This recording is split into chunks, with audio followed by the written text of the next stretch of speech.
유닛에서 이준석 후보 직접 모시고 이야기 나눠보겠습니다. 어서 오세요. 네, 안녕하세요.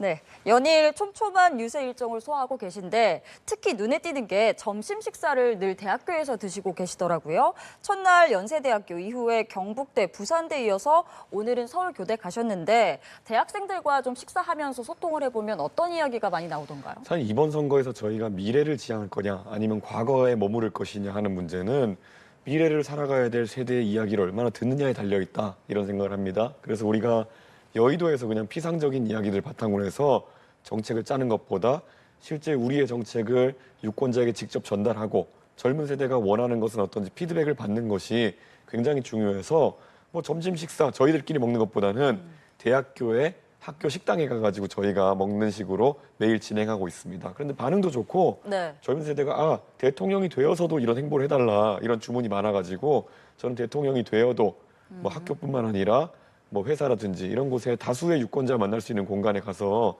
점심을 자주 먹겠습니다. 사실 대학생들, 이준석 후보가 가장 젊은 후보긴 하지만 네. 대학생들이랑 그래도 이제 좀 나이 차이가 네. 있는데 어떤 부분을 좀 가장 많이 이런 걸 바꿔달라, 해달라 이런 요구가 좀 있나요? 당장 이번에 국민연금 개혁한다고 해가지고 젊은 세대들에게 모든 부담을 떠넘기고 그다음에 기득권 세력 같은 경우에는 기성세대에게 혜택을 주는 방식으로 해서 내표 행위를 한 겁니다. 이런 것들을 강하게 규탄하는 목소리가 있고요. 네. 원래 대한민국의 정신이 뭡니까? 원래 나이 든 세대가 젊은 세대를 위해 가지고 먹을 거 더 먹고 입을 거 덜 입으면서 교육에 투자하고 이런 것이 우리나라의 문화 아니었습니까? 지금 국회에서 이 사람들이 해놓은 걸 보면은 완전 뒤집어 가가지고 젊은 세대가 부담을 더 안도록 떠넘기고 그 기성세대가 이제 더 많이 받아가도록 하는 개혁을 한 거 아니겠습니까? 네. 이건 개혁이 아니고요. 이거는 폰지 사기라고 제가 얘기했었는데 이런 부분에 대한 젊은 세대의 분노가 큰 것 같습니다. 알겠습니다. 유세를 워낙 열심히 하셔서 목이 좀 안 좋으신 예. 것 같은데 물 많이 드시고요. 예, 그렇습니다. 그리고 유세 현장을 좀 유심히 보니까 지금은 이렇게 넥타이까지 하고 오셨는데 주로 셔츠에 넥타이는 하지 않고 유세를 많이 하시는 것 같더라고요. 의상이나 이미지에도 좀 신경을 많이 쓰셨을 것 같은데 어떤 부분에 좀 중점을 두고 계신가요? 아무래도 뭐 제가 상대적으로 젊다 보니까 저만 소화할 수 있는 그런 복장이 아닐까 이런 생각을 하는데요. 네. 이 사실 판교나 이런 데 가보면은 IT 기업인들이 그렇게 자유로운 복장으로 근무하기도 하고요. 예. 한편으로는 외국에서도 보면 오바마나 이런 정치 지도자들 같은 경우에 뭐 흰 와이셔츠에 그리고 바지 이런 복장으로 선거 유세하고 이런 게 보편화돼 있거든요. 일하는 대통령이 되겠다는 겁니다. 그래서 저는 그런 것이 젊은 대통령을 뽑았을 때 얻을 수 있는 효과다 이런 생각을 하고 있습니다. 알겠습니다. 특히 오늘은 서울에서 일정을 소화하셨는데 앞서 대구 경북 지역도 다녀오셨어요. 공교롭게도 국민의힘 김문수 후보도 같은 날 비슷한 지역에서 유세를 했는데 영남권 민심은 좀 어땠는지도 여쭤보겠습니다. 우선 대구에서는 대구 시민들이 김문수 후보를 잘 알고 있더라고요. 예. 어떻게 알고 있느냐? 2016년에 수도권에서 정치하다가 대구로 도망치듯 내려와가지고 대구의 절대 보수 우수 지역구인 수성구에서 김부겸 총리에게 거의 20% 차이 표차로 진 기억이 있는 그게 벌써 9년 전 일입니다. 그래서 제가 그 말 듣고 대구 유권자들한테 이렇게 얘기합니다. 벌써 2016년에 9년 전에 대구의 유권자들은 김문수 후보가 대구의 국회의원이 되는 것도 매우 부적절하다 생각해서 대구에서 새누리당 후보를 20% 넘는 격차로 떨어뜨린 겁니다. 그런 사람을 다시 이제 그러면 9년 만에 대통령 후보가 돼서 나타났는데 대통령이 될 수 있다고 이야기하는 것은 모순 아니냐. 대구의 국회의원으로도 부적절하다고 판단했던 사람을 어떻게 대통령 만들겠다 할 수 있느냐. 이거는 흘러간 물로는 이제 바퀴를 돌리지 못한다. 젊은 이준석에 투자해달라. 이렇게 말씀드리면 대부분 동의하시더라고요. 알겠습니다. 자, 이번에는 여론조사 결과를 한번 여쭤볼게요. 오늘 발표된 MBS 여론조사인데 지난 12일부터 14일까지 조사한 결과입니다. 민주당 이재명 후보 49%, 국민의힘 김문수 후보 27%, 그리고 이준석 후보는 7% 조사 결과가 나왔는데 장기적으로 보면 지지율이 조금씩은 오르는 추세이긴 하지만 아직은 10%는 넘지 못하고 있는 상황인데 좀 캠프에서는 어떻게 분석하고 계세요? 뭐 저 안에 보면은 그러니까 48, 27, 7 이런 숫자가 나오는 것이 실제로는 어느 정도 모름, 없음에 해당하는 표들이 존재한다는 거거든요. 이 제3지대 후보에 대한 표라는 것은 모름, 없음 지대에 존재하다가 좀 막판에 얹히는 경향성이 있습니다. 그래서 그런 유권자들을 공략하기 위한 노력을 저희가 해야 될 테고요. 김문수 후보는 사실 우리가 기억하는 지난주에 그런 국민의힘에서의 이해하기 어려운 막장 드라마 속에서 다소간의 인지도와 그리고 다소간의 동정심이 작용해가지고 컨벤션 효과와 유사한 효과를 누리고 있다라고 보는 게 맞을 것 같습니다. 이제 이번 주말부터 TV 토론이 진행되고 예. 그런 과정 속에서 과연 누가 미래지향적인 후보냐 이런 것들 유권자들이 판단해 보실 수 있을 텐데요. 그러면 대벽동이 일어난다 이렇게 봅니다.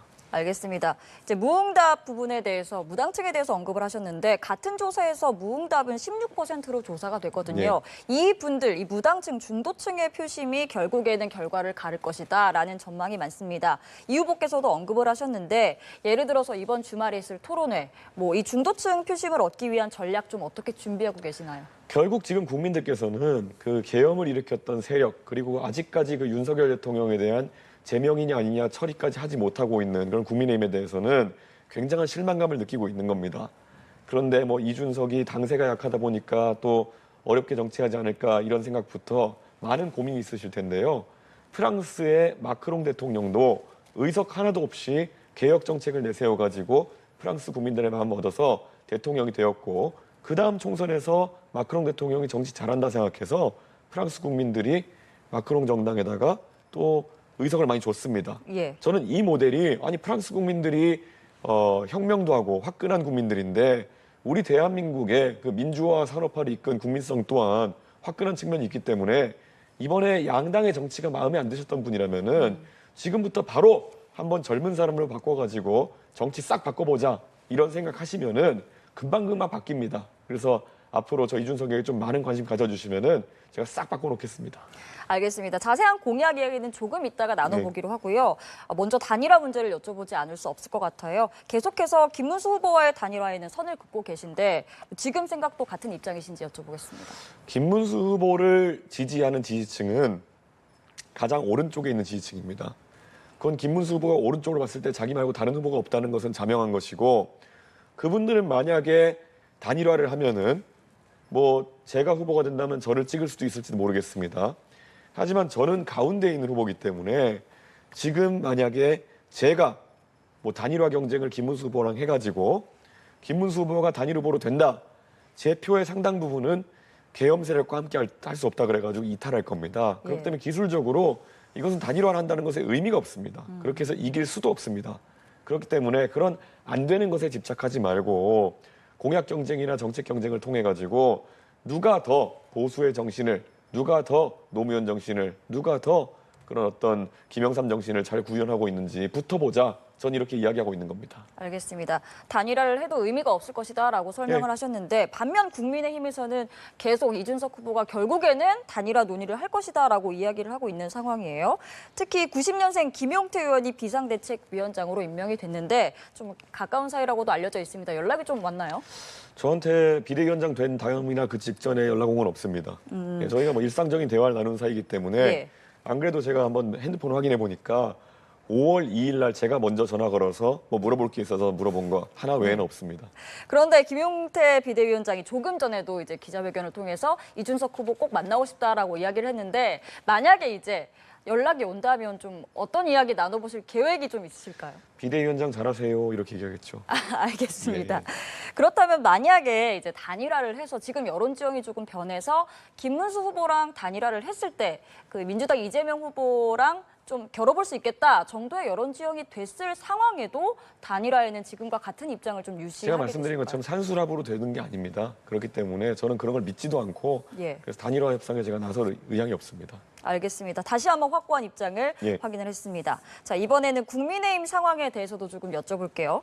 앞서 말씀하신 것처럼 한덕수 전 총리와의 단일화 과정, 그 단일화를 시도했던 과정에 이어서 지금은 윤석열 전 대통령 탈당 문제를 두고 굉장히 이야기가 많습니다. 조금 전에 김용태 비대위원장이 빠른 시일 안에 윤 전 대통령을 찾아뵙고 탈당을 권고하겠다라고 말을 했지만 정작 김문수 후보는 윤 전 대통령이 알아서 할 문제다 이렇게 입장을 반복하고 있어요. 이 상황에 대해서 특히 전 당대표도 지내셨으니까 좀 어떻게 바라보고 그 계십니까? 이중 플레이 하라고 김용태 비대위원장을 넣어놓은 겁니다. 후보는 별말 안 하고 비대위원장이 강하게 몰아붙이는 모양새를 통해 가지고 뭔가 변할 것 같은 이미지를 주겠다는 건데요. 사실 국민의힘이 윤리위를 통해 가지고 과거에 어떤 짓을 했는지는 모든 국민이 알고 있거든요. 아니 대통령 뭐 다음에 해당하는 당원이 당 대표일 텐데 그냥 어거지로 성상납 의혹 같은 거 씌워가지고 내쫓은 거 아닙니까? 그런 거 할 줄 아는 정당이 지금 무슨 대통령에게 제발 탈당해 주세요 뭐 이런 권유하고 있는 것 자체가 저는 이거야말로 쇼맨십이다. 이렇게 보이는 거고요. 예. 근데 저는 뭐 그렇게 뭐 흥행할 쇼는 아닌 것 같습니다. 사실 오늘도 국민의힘에서 이준석 후보가 언급이 됐었는데 이제 징계를 취소하라라는 주장이 나왔다가 징계 취소가 됐었다라고 정정을 하는 해프닝 아닌 해프닝이 있었어요. 이 부분에 대해서 딱히 언급하실 부분이 혹시 있으실까요? 뭐 사과를 한다고 해도 제가 뭐 크게 마음의 변화가 없겠지만은 이미 할 기회가 많았음에도 지금 그런 언급을 하기 시작했다는 거는 그저 다급한 상황인 것 같다. 그리고 사과라고 하는 것 아니면 뭐 징계 취소 이미 기간이 오래 지났는데 징계 취소가 무슨 의미가 있느냐 이런 이야기를 하고 있는데요. 저는 말도 안 되는 소리 하고 있다 이런 생각이고 이런 식으로 질척거리지 않고 그들의 장점을 내세우기 위한 행보를 했으면 좋겠다 그런 생각입니다. 네, 질척거리지 말라라고 지금 말씀을 하셨고요. 그런가 하면 홍준표 전 대구시장 이야기도 해보겠습니다. 정치권에서 지금 이제 홍 전 시장에 대해서 연일 계속 언급을 하고 있는 상황인데 자신의 SNS에 보수 레밍 정당은 소멸됐고 이준석만 홀로 남았다라고 언급을 하기도 했어요. 홍 전 시장과 계속 소통을 하고 계신지 먼저 여쭤볼게요. 저는 홍 시장이랑 그 미국 떠나기 전에 배웅도 했지만 식사도 같이 하면서 여러 가지 얘기를 했습니다. 예. 그렇기 때문에 홍 시장님이 뭐 그간에 국민의힘에서 겪으셨던 상처받을 만한 일들 어떤 것인지 대충 알고 있고 그래서 홍준표 시장의 이런 말씀은 굉장히 진심에 가깝다라고 저는 판단합니다. 예. 그리고 홍 시장님께 제가 그때도 말씀 나눴던 것이 결국 대한민국의 젊은 세대가 그래도 홍준표 시장과 저를 바라보고 이렇게 정치에 관심을 가진 사람들이 많은데 같이 좀 행보를 하는 것이 좋지 않겠냐 해가지고 그런 일은 언제든지 나중에라도 힘을 합칠 수 있지 않겠느냐라는 긍정적인 취지의 말씀하셨거든요. 예. 네, 그런 정도 상태입니다. 그럼 대선 과정 중에서도 홍 전 시장과의 어떤 교감이랄까요? 함께 할 수 있는 그런 모습 볼 수 있을까요? 제가 원래 정치하면서 다른 사람한테 막 이렇게 곤란할 만한 부탁을 많이 하진 않는 스타일입니다. 그런데 홍준표 시장도 지금 고민이 많으실 겁니다. 적절한 시기에 한번 연락드려보도록 하겠습니다. 알겠습니다. 이번에는 아까 얘기했던 대선 공약을 살펴보겠습니다. 대통령의 힘을 빼고 일 잘하는 정부 만들겠다라고 주장을 하셨는데 가장 강조하고 싶은, 힘주고 싶은 공약을 좀 소개해 주신다면요. 저는 이번 선거를 대한민국의 포퓰리즘과의 전쟁이다라고 생각합니다. 저도 정치를 오래 했기 때문에 유권자에게 환심을 살려면 어떤 것들을 던지면 되느냐 이런 것들은 잘 알고 있습니다. 그럼에도 불구하고 이번 선거에서 이준석이 내는 공약이라고 하는 것이 뭘 자꾸 축소하고 효율화하고 덜 주고 이런 얘기를 하는 것이 저는 미래 세대에 대해서 많은 책임을 가지고 있는 정치인입니다. 이재명 후보가 덜컥덜컥 가가지고 뭐 어디다 100조를 쓰겠다느니 아니면은 뭐 연금으로 농민들한테 뭐 기본소득 성격으로 얼마씩 주겠다느니 이런 말 못해가지고 제가 안 하는 게 아닙니다. 근데 그렇게 했을 때 재원 마련은 어떻게 할 것이며 그 부담을 또 미래 세대가 떠안는 건 아니냐. 젊은 세대를 사실 대표하는 정치인이 될 제 입장에서는 그런 행보에 동참할 수가 없는 겁니다. 그래서 정부 부처도 방만한 19개 부처를 13개 부처로 줄이겠다. 예. 이런 형태의 효율화 공약이 되는 것이고요. 저는 혈세를 아껴가지고 국민 여러분의 조세 부담을 아껴드리고 더 생산성 있는 대한민국 만들어내겠습니다. 알겠습니다. 그리고 이준석 후보 하면 많은 분들이 이대남이라는 키워드를 예. 떠올릴 것 같아요.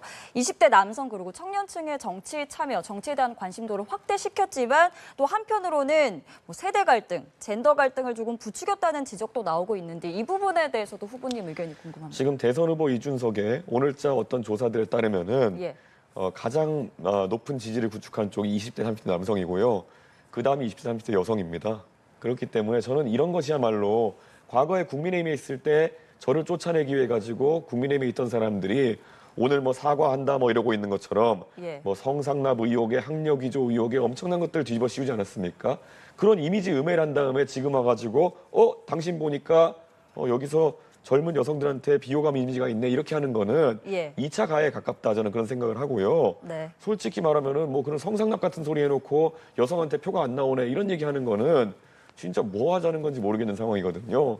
저는 그런 것들은 좀 안타까운 측면이 있습니다. 지금 와보니까 그게 얼마나 초가삼간 태운 행동이었는지를 예. 아마 국민의힘이 이제야 깨닫고 사과하는 게 아닌가 그런 생각합니다. 알겠습니다. 그럼 마지막으로 이대남에 이어서 이대녀와도 적극적으로 소통할 계획이신지 예를 들어서 학식 먹으러 여대에도 방문하실 계획이 있으신지 한번 여쭤보겠습니다. 저는 여대에서 저희가 이제 그 신청 숫자가 높은 순서대로 이제 가고 있고요. 네. 보통 저희가 대부분의 학교가 남녀공학이기 때문에 가만 네. 여성 학생들도 많이 온다. 그래서 여성 학생들과 많이 소통하고 있다. 이렇게 말씀드립니다. 알겠습니다. 지금까지 개혁신당 이준석 대선 후보였습니다. 오늘 말씀 고맙습니다. 네, 감사합니다.